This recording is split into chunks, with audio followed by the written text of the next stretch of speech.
Bom, vamos começar. Ontem a gente começou a falar a respeito da União Europeia e hoje a gente continua falando da União Europeia, só que dos desafios da integração da União Europeia. É claro que um bloco econômico composto de 26 países não ia simplesmente viver no mar de rosas, né? Não ia simplesmente viver de maneira perfeita e harmoniosa. Existem vários impactos e desafios dessa integração para que esses países continuem mantendo-se dentro do bloco econômico. E um desses fatores, desses grandes motins, né, esses desafios, foi a crise europeia que aconteceu em 2010. Né? Aí a gente vai lá para a página 57 falar dessa crise europeia que afetou diversos países, principalmente a Grécia. Né? A gente viu aí a Grécia numa situação extremamente delicada economicamente falando e precisando muito da ajuda dos países da União Europeia para tentar se restabelecer. A situação na Grécia está crítica até hoje. Né? Nós estamos em 2021, ou seja, 10 anos após o início da crise, a Grécia ainda amarga os efeitos da crise. Tanto que no ápice da crise na Grécia, as pessoas iam ao banco para sacar o dinheiro e não tinha dinheiro no banco. As pessoas não conseguiram sacar, os aposentados não conseguiam tirar suas aposentadorias. As pessoas que tinham economias no banco iam no banco para tirar o dinheiro e não tinha dinheiro no banco. E quais foram as principais causas para essa crise econômica, não só na Grécia, como em outros países da União Europeia? Olha aqui, gente, na página 57 tem assim. A crise econômica ela atingiu, sublinhe, Portugal, Irlanda, Itália, Grécia e Espanha. A mais afetada foi a Grécia, mas esses países também passaram por crise. E qual foi o principal fator dessa crise? Déficits fiscais. O que é isso? É quando você gasta mais do que você tem. Então, esses países, eles tinham um orçamento X e gastavam algo tipo 2, 3 vezes mais do que o orçamento que eles tinham. Então, o déficit fiscal, o rombo foi muito grande. E aí a crise econômica foi muito grande. É como mais ou menos se um banco, um exemplo, o Banco Itaú, ele tem um saldo de clientes hoje de 20 bilhões, um exemplo.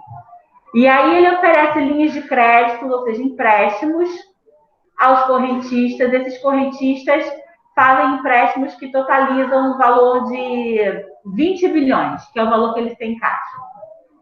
E se metade dessas pessoas não pagarem o empréstimo, como é que fica o saldo do banco? No negativo, ou seja, ele gastou mais do que ele tinha, e aí se o correntista quiser sacar suas economias, pode não ter. Se você vai em dívida com o banco, você pode não pagar dívidas, se você quiser? Não, se você não quiser, você pode não pagar, mas você vai ficar com o nome sujo. Sim, você pode ter os seus bens penhorados, dependendo do tipo de dívida que você tem. Você pode sofrer algumas restrições de não conseguir abrir conta em outros bancos, de não conseguir efetivar algum tipo de transação comercial, entendeu? As restrições do banco, principalmente os bancos federais, que no caso aqui são a Caixa Econômica e o Banco do Brasil, né? Elas acabam te impedindo. Um exemplo, se você tiver uma restrição na Caixa Econômica, você fez um empréstimo e está com uma dívida na Caixa Econômica, e aí você quer financiar um imóvel do Minha Casa Minha Vida, um exemplo. Aí você vai lá, vai bater lá que você tem dívida com o banco, você não vai conseguir financiamento. Ou você quer fazer o FIES, que é o Fundo de Investimento Estudantil, que é um financiamento que quita parte da sua faculdade e depois que você conclui o seu curso, você começa a pagar ao governo. Se você tiver alguma dívida com o banco, você não consegue fazer esse financiamento. Então, essa crise aconteceu exatamente por conta desse déficit econômico. Nós já passamos por algo parecido no governo de Juscelino Kubitschek. quando ele gastou mais do que ele tinha para poder industrializar e modernizar o Brasil, e chegou no final do governo com um rombo nos cofres brasileiros muito grande. A dívida externa aumentou, porque ele começou a pegar dinheiro emprestado com o Fundo Monetário Internacional, com o FMI, né? Nós tivemos um rombo na economia muito grande, porque ele quis gastar mais do que ele tinha, acreditando que ele ia conseguir de volta, e não teve a ação esperada, né? Então, essa crise europeia, ela acabou influenciando muito os países da União Europeia. E como é que eles conseguiram se restabelecer? Na página 58 tem o seguinte, segundo parágrafo. Para evitar o caos, os países mais ricos do bloco, quem são os países mais ricos do bloco? Alemanha e França. Lideraram um movimento de ajuda financeira aos países em crise. Ou seja, os países mais ricos do bloco começaram a tentar ajudar os países que estavam em crise, né? Pois a gravidade da situação ameaçava não apenas a Europa, mas todo o sistema financeiro internacional. Então, a Alemanha e a França meio que começaram a dar suporte para os países em crise para tentar se restabelecer. Oi? Pois é. Para você ter uma ideia, Matheus, a crise foi tão grande que os outros países conseguiram se estabelecer, menos a Grécia. Para vocês terem ideia de como a situação da Grécia era crítica, né? Ainda é.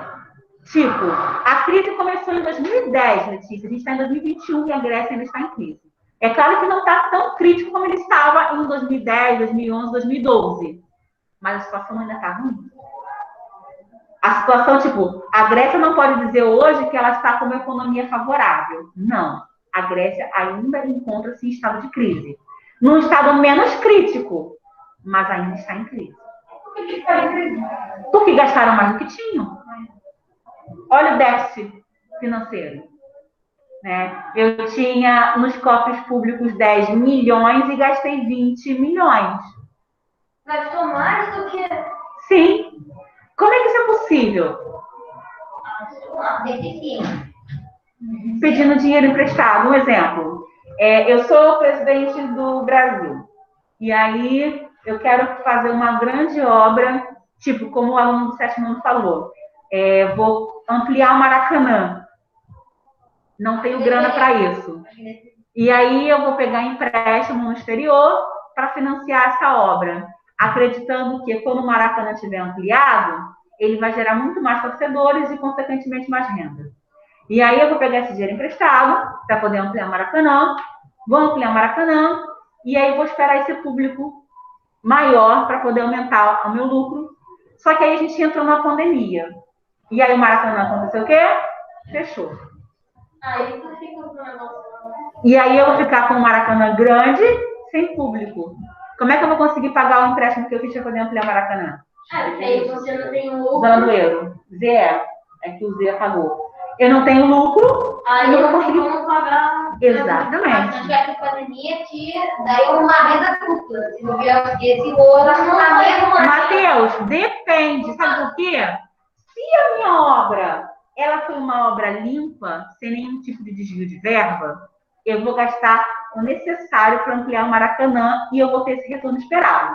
Agora, se eu coloquei uma empresa que vai, de uma certa forma, superfaturar a minha obra, eu vou gastar muito mais do que eu deveria e o lucro que eu vou ter não vai ser o esperado. Às vezes, dependendo do valor que você pegou, vamos dizer assim, você faz a obra e não dá assim, renda suficiente. Exatamente. Porque você está devendo. Exatamente. Outro fator de crise da União Europeia foi a tentativa de saída do Reino Unido, que foi um motivo de grande discussão em 2016. Lá na página 59, gente. Eles conseguiram sair, né? Conseguiram sair. Eles fizeram um referendo, ou seja, a população a população do Reino Unido foi às urnas votar se eles queriam sair da União Europeia, se eles queriam permanecer. E aí eles conseguiram sair da União Europeia. Né? E essa foi uma baixa muito grande. Página 59, sublinhe, gente. Outro desafio enfrentado pela União Europeia é a saída do Reino Unido do bloco econômico. Essa saída deles é denominada Brexit, né? Ou seja, a saída da Grã-Bretanha, né? E aí, por que eles resolveram sair? Por conta da crise econômica, eles não concordavam com as relações políticas de imigração, eles começaram a não entrar em acordo com as políticas adotadas pela União Europeia. Então, eles resolveram sair. E aí, quando eles saíram, eles foram obrigados a quitar algumas indenizações, tipo cláusulas de quebra de contrato. Quais foram essas cláusulas? Tem aqui ainda, ó. Porém, o processo de desligamento envolvia um acordo com questões a serem resolvidas antes da saída efetiva do bloco. Tais como: quais valores o Reino Unido deveria pagar à União Europeia pelo rompimento da parceria? Como seria o tratamento dado às cidades do Reino Unido que vivem em outras partes do bloco e aos cidadãos da União Europeia que vivem no Reino Unido? Como resolver a questão da fronteira entre Irlanda e Irlanda do Norte? Então, existiram muitos fatores que geravam em volta dessa saída da União Europeia até que eles acertassem tudo e que isso realmente acontecesse. O desemprego também é algo muito forte que atinge muito os países da União Europeia, né, durante essa crise econômica. A elevação da expectativa de vida da população, a gente até conversou sobre isso a respeito, né? Ou seja, as pessoas estão vivendo mais tempo e aí eles têm que arcar com os custos de aposentadoria durante mais tempo, né? Os países mais ricos, eles acabam acolhendo mais migrantes, ou seja, as pessoas quando saem da situação precária, elas querem ir para os países mais ricos e mais desenvolvidos. Isso acaba gerando também políticas de migração, né? Um tanto quanto complicadas. E quais são os desafios ambientais que a União Europeia enfrenta? Muitos. Nós temos as questões da camada de ozônio, as questões dos problemas ambientais.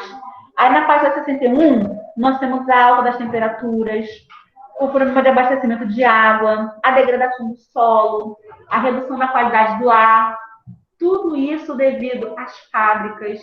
Vocês sabem que locais onde tem fábricas, a qualidade do ar é péssima, por conta da emissão de gases poluentes, né? Então, tudo isso aí é um fator de problemas, né, que acabam gerando aquecimento global, né, e que acabam gerando problemas como a chuva ácida e tantos outros problemas ambientais.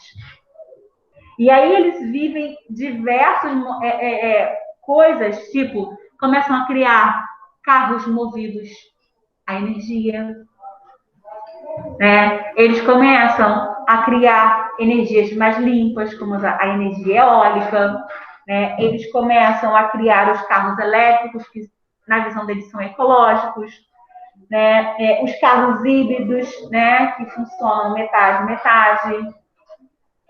Outro fator de impacto na União Europeia é a xenofobia. O que é xenofobia? Você explicou na outra aula. Né? É quando você tem algum tipo de preconceito com uma pessoa que vem de uma outra região.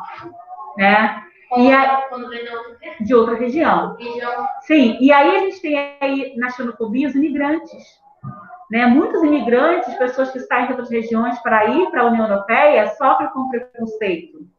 E aí a gente tem aqui, ó, sublinhem, na página 64. A França é um dos países, terceiro parágrafo. A França é um dos países europeus com maior população de imigrantes, vindos da Argélia, Tunísia, Marrocos, Senegal e Camarões. Então, essa política de imigração, ela é altamente, pode sublinhar, ela é altamente prejudicial à economia, né? Porque é uma migração desenfreada. E aí, na 65 também, a Alemanha, a maior comunidade de imigrantes é formada por turcos, que costumam ser alvos de organizações neonazistas. Ainda existe gente que é a favor do nazismo? Sim, existe. que perseguem turcos, que perseguem judeus, que perseguem homossexuais, que perseguem cristãos. Ainda existem pessoas que se denominam neonazistas e que têm esse tipo de prática. No Reino Unido, os grupos neonazistas, como os skinheads, que a gente ouve falar aí, né, se caracterizam por ações xenofóbicas extremas contra imigrantes, principalmente indianos e paquistaneses. Então, a gente tem a xenofobia como algo muito forte a ser combatido na União Europeia, tá? Gente, tudo bem? Bom, a gente encerra aqui a gravação. Eu vou passar